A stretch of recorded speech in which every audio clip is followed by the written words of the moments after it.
ఒక 100 గ్రాముల dragon fruit లోపల గుజ్జు తీసుకుంటే, తొక్క తీసేసాక తినే పదార్థాన్ని తీసుకుంటే సుమారుగా 60 క్యాలరీల శక్తి ఉంటుంది.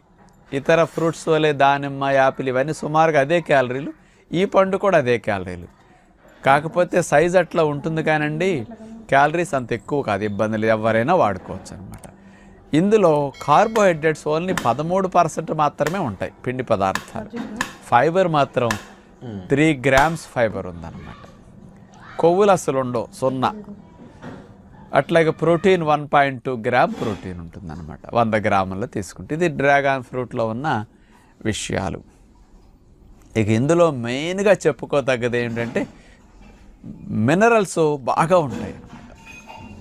అట్లాగే ఫాస్ఫరస్, జింకు, కాల్షియము, మెగ్నీషియము ఇట్లాంటివన్నీ కూడా, క్లోరైడ్స్ చాలా బాగా ఉన్నాయట. ఇవన్నీ సమృద్ధిగా బాగా